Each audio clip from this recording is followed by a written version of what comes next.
Okay, so at last month's meeting, Antonina very briefly had discussed some of the work of the speeding traffic calming committee, and some of you would have received a form, which she actually included a self-addressed stamped envelope, and the idea was that each of us would take this form back, one per neighborhood association would take it back to our neighborhood association with their concerns.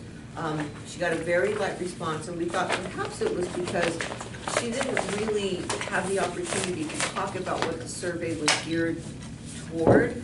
It was basically just, here, hand this out. And so we thought we'd give Antonina a little time on the agenda to talk a little bit more about the objectives of that subcommittee, and hopefully to get a little bit more buy-in so that the committee can go forward.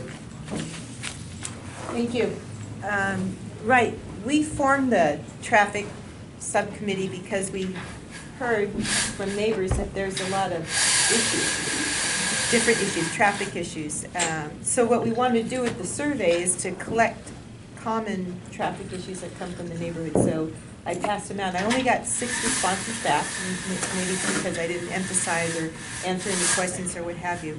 But once we have this information back from the different neighborhoods, we can consolidate and find what common issues, common problems we all have, and then we can actually focus on some resolution. So just as briefly, you know, with the 6 responses I've got back from 6, we have 33, 34 different neighborhoods in D3. We got 6 responses back. We can have 2 from the neighborhoods if you want. There's only 1 in those. And it's already popped up a common problem in 2 of the neighborhoods. It must be the same gas station that has an issue in 2 of the neighborhoods. It must coincide. Things like that will pop up, and then we can bring it back to saying, okay, here's a resolution for that. Here's how we can help you with this. But right now, I don't have a big enough picture. I don't have a good enough. We don't have a good enough picture on that. So that's why I brought the survey back, wondering if we could ask who would like to fill it out. And if you can return it to me. Some out in my neighborhood too. Okay, I can give you return addresses too. I don't remember. What neighborhood are you from? I don't think so. I'm going to give you this too. There's the return address too. If you need more, let me know. Because we're members of the Horace Mann Neighborhood Association. Right, I don't think I have that one. And we have a neighborhood watch. Great. But this is the first council meeting we've been at. We're not we the don't- city council. Oh, We're not no, but yet. I mean, Okay. with this, your leadership council. And so we didn't know anything about this. That's Patty Phillips. Anybody else? Perhaps. She knows. So what we have Okay. is Because she's the head of the Yeah. neighborhood association. President for life, right? Downtown, Right. Little Portugal North, and Navy Park, and Olinder. Those are the responses we've had so far. So, I have a question too. We're between, I like Reverend Warden of District 3, District 7. So what about if there's, like Alma, is that District 7? whatever you feel is in your neighborhood, whatever you feel is in your neighborhood is what it is, because I'm sure it's going to spill over into there, and we want to reach out to them in the near future too, but we got to figure out what's the common one first in D3.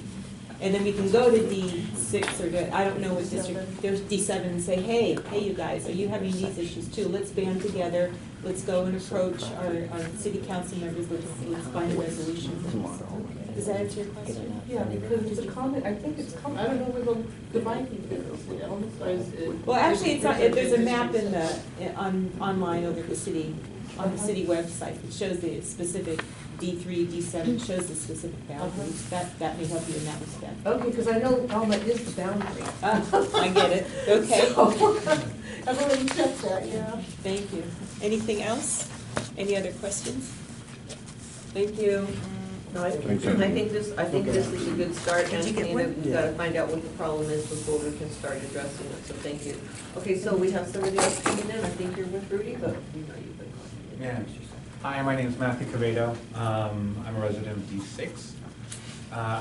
Jack asked if I could help out with the National Night Out this year at St. James Park, which I happily accepted. I'm a grad student at San Jose State studying urban planning. What else? I worked really hard on Councilmember, well, now Mayor Ricardo's campaign last year. We were really active in the community. Really glad to be a part of it. I was the field director on the campaign. So I know this city like the back of my hand. I've grown to love St. James Park a lot. Born and raised in South San Jose. We worked on a project back in 2013 with Professor Jeanette Wessel. We were working on the cascade that we want to put in the middle of the park. And I'm currently working on a proposal to try to conduct a study on the historical monuments within the park. I'm a big history buff for San Jose, so as that proposal goes forward, I'll find out. So, nice to meet all of you. Great.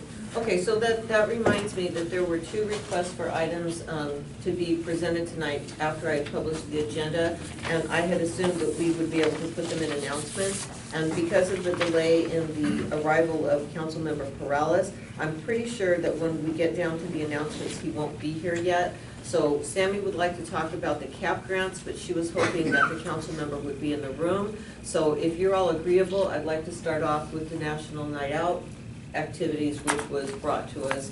And then after the council member gets here, if we have time, because I don't know what updates he has for us, I would like to give Sammy a few minutes to talk about the changes to the CAP grants, or the changes, I'm sorry, to her program, which would require an increase of the CAP grant fund. Okay.